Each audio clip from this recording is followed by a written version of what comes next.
So the blog module is used to actually, it's actually a source for all your publishing, your blog publishings.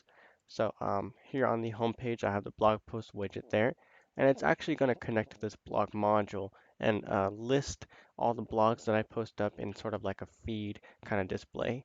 So let me go ahead and create a new blog, and I'll just say comment notification email. All right, so let's go ahead and give this a thumbnail, just a clip art. And this is publishing today and it'll archive tomorrow. So archive just means it'll be placed in like a repository where all the old blog publishings are placed. No sharing, no categories. All right. Okay, so then we have this editor here with the blog content. This is my first blog.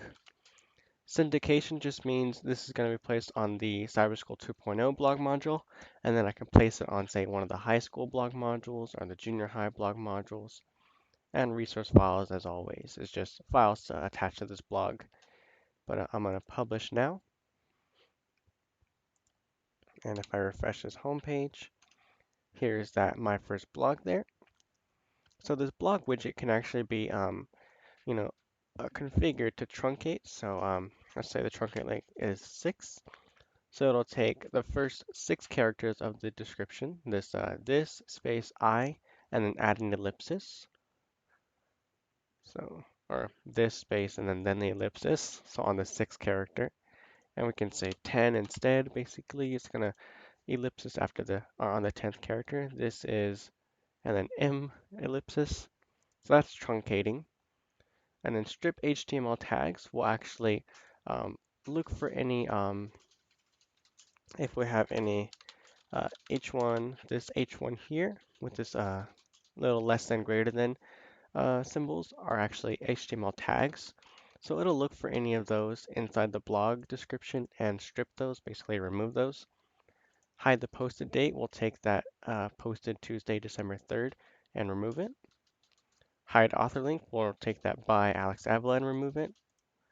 Hide footer links is that permalink link right there. It'll remove that as well.